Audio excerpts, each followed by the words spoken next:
Hi,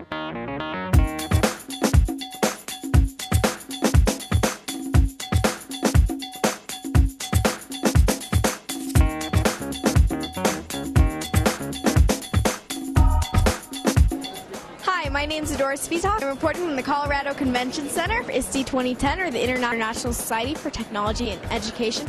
Hi, my name is Adora Svitak, and I'm at the Colorado Convention Center in Denver, Colorado, here for ISTE 2010, or the International Society for Technology and Education. And I am here at the Canon booth, so I'd just like to ask you a couple of questions with Frank Vastola. I'm here with Rob Bayuk from Microsoft. Here with Mark Elliott, President of Promethean. I'm here with Iris Klein, and you're a program coordinator, right? That's right, for Mouse Squad of California. I'm here with Jim Margraf, founder of LiveScribe.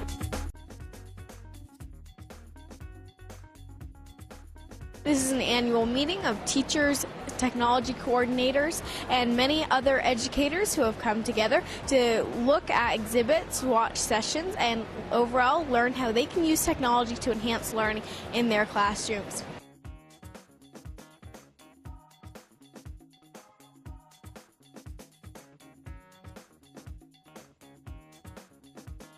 We're not just a camera company, but we're a full technology company. We offer not only cameras, camcorders, printers, but we also partner with a company such as Silhouette. And what Silhouette is doing here is they're taking our printer and they're incorporating it with a special cutter.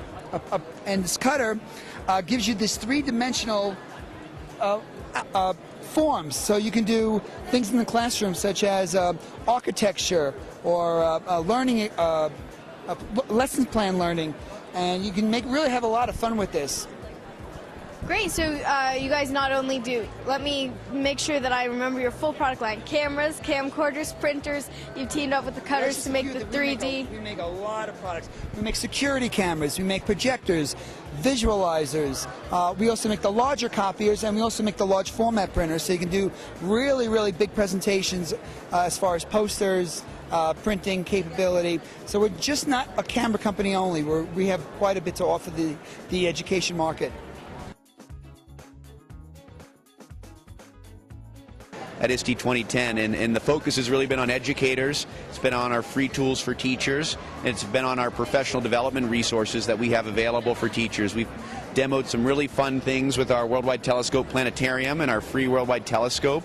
We've also shown off Mouse Mischief, which is our free add-in for PowerPoint that makes it interactive and really more compelling PowerPoint presentation by just adding mice without the need for clickers or anything like that.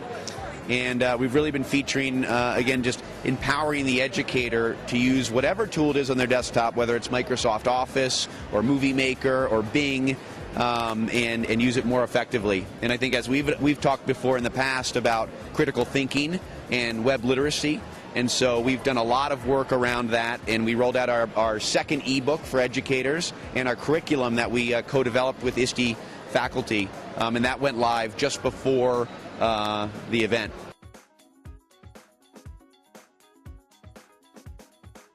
What we do is we are a nonprofit organization, and we have curriculum that helps the teachers to train students on how to do the tech support, the IT, the help desk kind of stuff.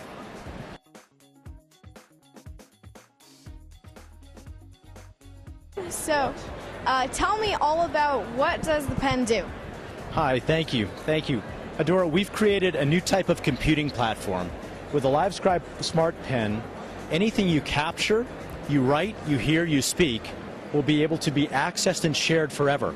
So anything you write on paper will be recorded. If you're writing notes when you're in a lecture or in a meeting, you can record simultaneously the audio. You can go back then and touch your notes on paper and hear what was recorded at the time you wrote those notes. Further, when you then dock your pen, you can move your ink and audio to your desktop, your Mac or PC, where you can see it, you can search it by typing in a word, find it, share it, and play it back forever.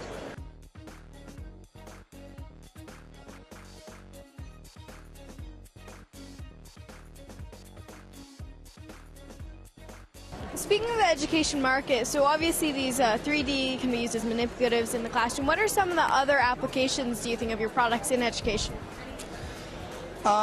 Distance learning. Distance learning is a very, very big project.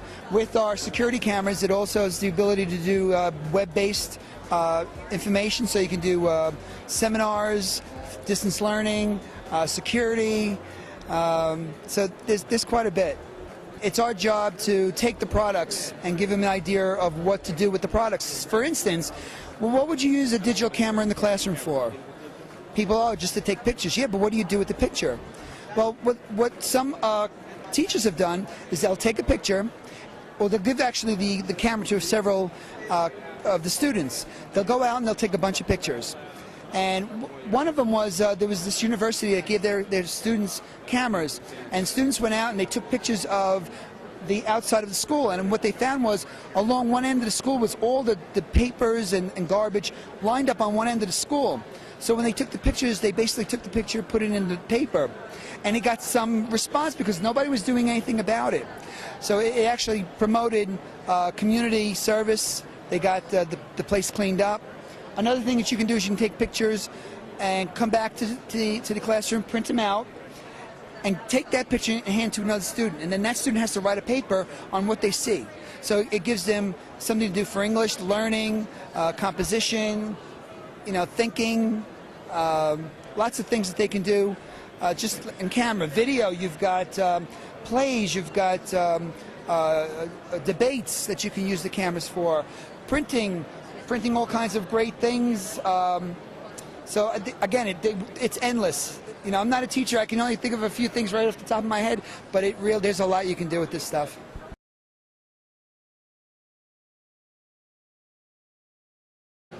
So I know that when a lot of people think Microsoft, their first thought isn't necessarily education. What do you think are some of the applications that educators can have for your software?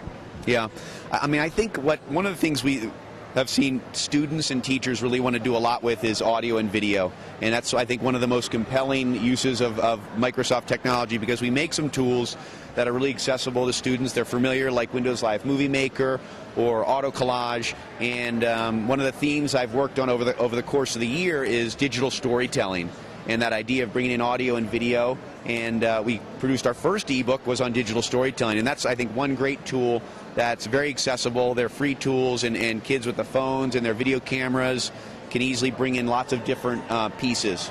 And I think that's one of the tools. And then simply, it's just that we have a lot of tools out on our websites that teachers do not know anything about. And so we've packaged them together in a new DVD, and we're out of them, but it's called the Learning Suite DVD. And that takes all of Microsoft's free tools for teachers, whether it's Worldwide Telescope, whether it's Auto Collage or Songsmith, and packages them up with some teaching ideas. And that's actually going to be my third ebook, Adora. Third ebook. Wow, you're on a roll. So tell me more. I know that you said there's some resources on the website that maybe educators haven't really found. What are some of the ones that you would like to bring awareness to? Yeah, thanks. The top thing, if you think about Microsoft.com/teachers, that's our main landing point. But within that, if you go Microsoft.com/teacher guides, that's where we have all of our new assets for educators. And I've been focused on these teacher guides in a number of different ways. We have a product focus that gives them how to use Office 2010 or how to use Live Movie Maker in the classroom. And then we have thematic and project guides. And the two I mentioned already, digital storytelling was the first. The second was around critical thinking and web research. And the third is what I'm hoping to do later this in the back-to-school time frame, is going to be around collaboration, online collaboration with group projects.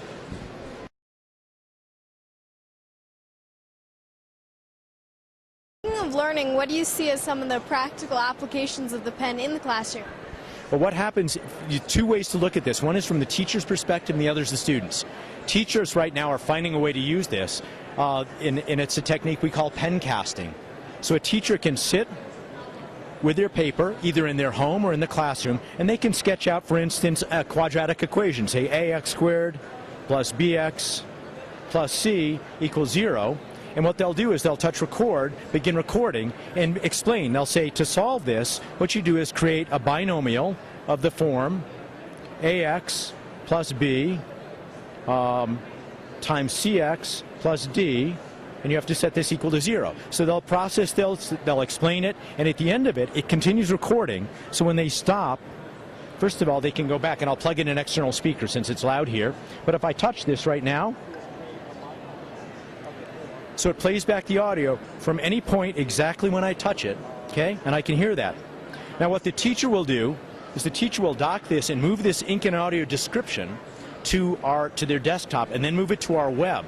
They'll post it as a pencast where anyone in the world can see what they've taught, can watch it and play it without any special software. Those students have access to that teacher's best method of teaching a topic.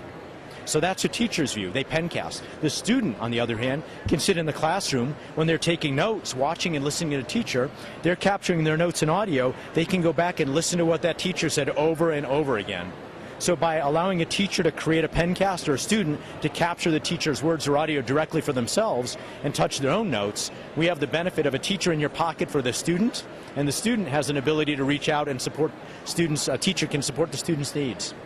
Yes, and I could definitely see, as a student, being able to write and capture audio and then go back to that. Now, are you worried at all that some students may use this as an excuse to perhaps fall asleep on their desk? Well, if they do, at least they'll have the benefit of being able to go back after the fact and know that they have captured. As a college student, there are those moments when your pen veers down the page, when your hand falls over and you realize, oh no, I fell asleep. So that can happen. So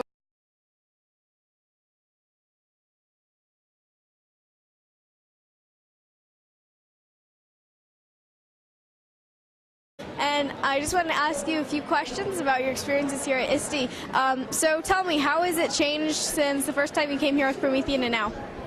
Well, it's gotten bigger, certainly. It's, I think, a lot more dynamic, a lot more interactive. I think that we've had a little influence on making it a little more fun. We've certainly been a little louder and a little more boisterous, but I think it's just become a very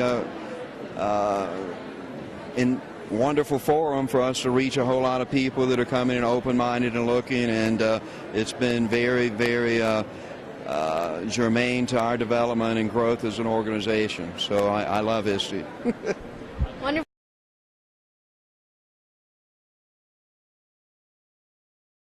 And finally, I know this is your second year at ISTE. What do you think is different about this year from last year, and is there anything you're looking forward to for next year? Oh, yeah.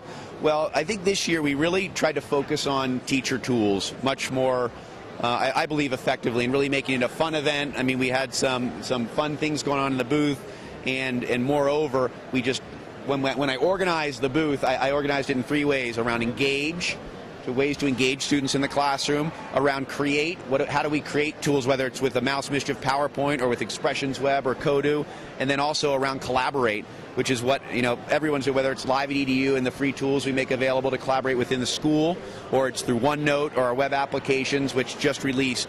And so that was kind of the themes. And I think for next year, I think we've had a really, I believe, a successful show, and we're going to evolve it. We'd like to do the planetarium again. That was really, I think, fun and experiential learning. And so I think we'll continue to do that. We did the hands-on lab where people got to touch some of the software and try new things. So right now, I think the plan is to just keep on the same form and maybe more emphasis on the teacher training and tools like that. Maybe even have a special area dedicated to those resources. And I did really appreciate the planetarium and the worldwide telescope. I thought that was very fun and engaging. So, and it truly proves the sky is the limit as far as what Microsoft can do in this booth. Well, again, from the Colorado Convention Center, I'm Adora Svitak. Thanks for watching.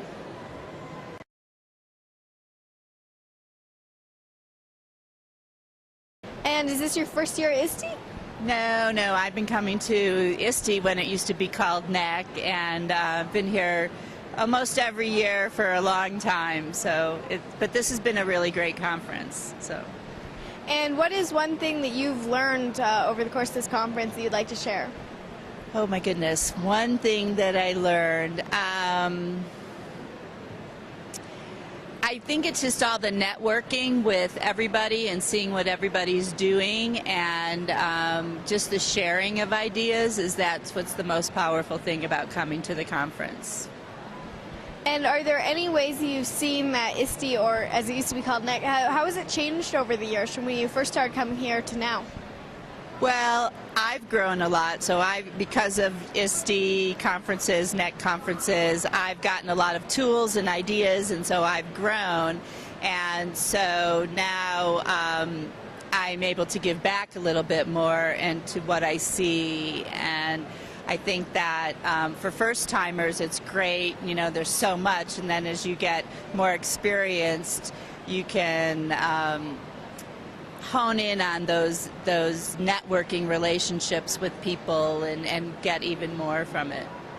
So to you, then ISTE really gives you an opportunity to network and learn from others? Yeah, I think that's the biggest thing, is to find connections, and either whether it's products or people with great ideas, and be able to make those connections and now continue those connections after NEC, or ISTE.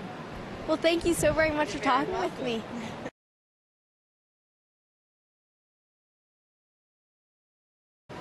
There are many exhibits here. This is unfortunately the last day of ISTE 2010, which means that you'll see a lot of people taking down their exhibits. The interactive video conferencing playground, or Pirates area, I should say, has already been closed, and you'll see that a lot of empty areas as well. However, there's still quite a bit to see on this last day. There are workshops and sessions going on, and the official closing speech has not taken place yet, which means that there are still quite a bit to see around. Overall, these past 3 days have been very interesting, very insightful. I've seen lots of technologies, watched a lot of attendees learn new things, and taken part in various activities. Reporting from the Colorado Convention Center, this is Adora Svitak. Thanks. From the Colorado Convention Center, I'm Adora Svitak. Again, from the Colorado Convention Center, I'm Adora Svitak. Thanks for watching. ISTE 2011 will be taking place in Philadelphia, Pennsylvania, once again on the East Coast, and I hope to see you all there.